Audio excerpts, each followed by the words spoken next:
So the Hindi vocabulary में हमारा first word है आज का, दैट इज कार्सरल। कार्सरल का मतलब होता है basically a kind of a jail, lock, custody, prison. हमारा नेक्स्ट वर्ड है आज का, दैट इज इनमेट। इनमेट का मतलब होता है एक ऐसा व्यक्ति जिसको किसी चीज़ की कोई आज़ादी नहीं है, बेसिकली उसको अपनी इच्छा से जीने की आज़ादी नहीं है, इनमेट है। तो अगर किसी इंसान को अपनी इच्छा से जीने की आज़ादी नहीं है तो वो क्या है, एक तरीके से जेल में रह रहा है। तो अगर कार्सरल का मतलब जेल होता है तो इनमेट का मतलब क्या हो गया, उस कार्सरल में रहने वाला व्यक्ति है ना, एक तरीके से। सो आप इसके लिए जेल बर्ड कह सकते हैं, कैप्टिव कह सकते हैं, आप इसके लिए डिटेनी कह सकते हैं, आप इसके लिए प्रिजनर कह सकते हैं, किसके लिए, इनमेट के लिए।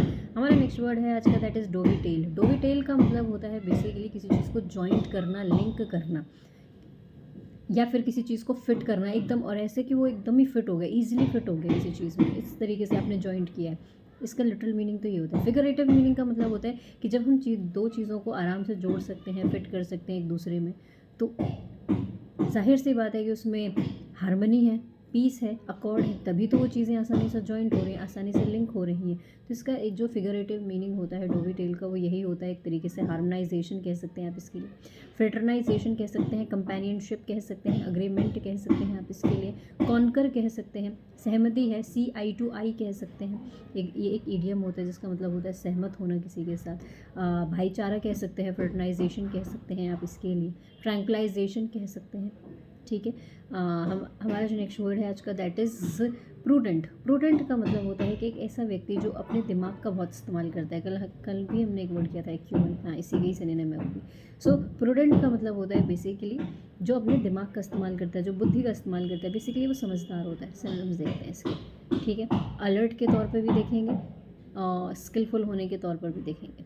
प्रूडेंट को हम इसके लिए क्या कह सकते हैं, वाइज कह सकते हैं, विटी कह सकते हैं, चेरी कह सकते हैं, वेरी कह सकते हैं। हम इसके लिए बोल सकते हैं सरकमस्पेक्ट बोल सकते हैं, चारों तरफ निगरानी रखता है, विजिलेंट कह सकते हैं, कॉशियस कह सकते हैं, हीडफुल कह सकते हैं, अटेंटिव कह सकते हैं। ऐसा व्यक्ति सेंसिबल होता है, कॉमन सेंसिकल होता है कह सकते हैं, रैशनल होता है, प्रैग्मेटिक होता है, प्रैक्टिकल होता है ऐसा इंसान। हाँ, इंटेलिजेंट कह सकते हैं, अलर्ट कह सकते हैं हम ऐसे इंसान को, पर्सपिकेशियस कह सकते हैं ऐसे इंसान को, एक्यूमेन कह सकते हैं हम, एस्ट्यूट कह सकते हैं ऐसे इंसान को, कह सकते हैं एक तरीके से। और क्या बोल सकते हैं, हाँ सगेशियस कह सकते हैं, जुडिशियस कह सकते हैं आप ऐसे इंसान को, बोल सकते हो कैनी कह सकते हो, श्रूड कह सकते हैं हम ऐसे इंसान को, ओके। हमारा जो नेक्स्ट वर्ड है आज का, दैट इज़ प्लमेटिंग। प्लमेटिंग का मतलब होता है कोई चीज़ ऊपर से एक बहुत तेज़ी से गिरी है।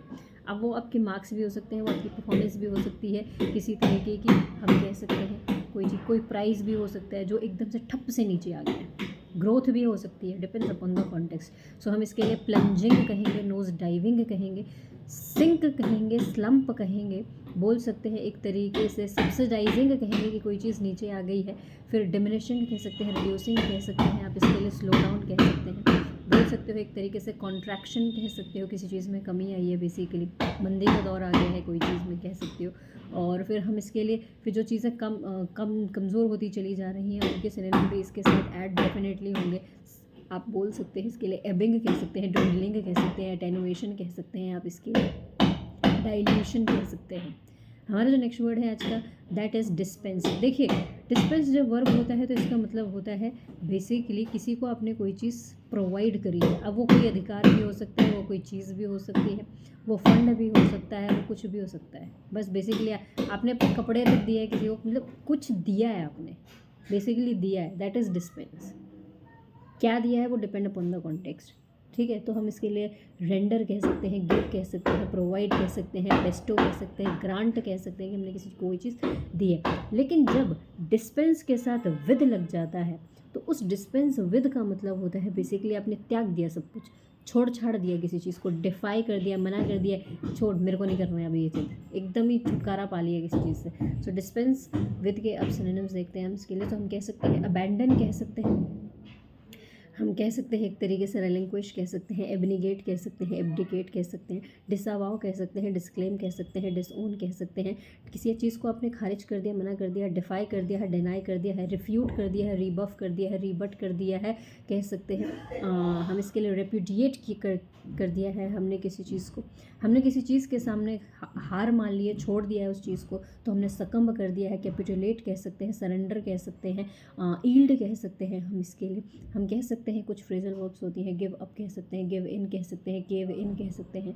हम कह सकते हैं रेज द वाइट फ्लैग कह सकते हैं, हमने बोल दिया हमसे ना हो पाएगा। थ्रो इन द टाल बोल सकते हैं, हमने अपना तौलिया ही फेंक दिया, हमसे नहीं हो पाएगा, हाथ खड़े कर दिए, बेसिकली हार मान ली है। ठीक है, हम इसके लिए बोल सकते हैं ये सारे वर्ड्स, किसके लिए, डिस्पेंस विद के लिए। बाकी डिस्पेंस का मतलब क्या हो गया, किसी चीज़ को छोड़ देना, किसी चीज़ को प्रोवाइड करना। Okay, don't get confuse in these two words.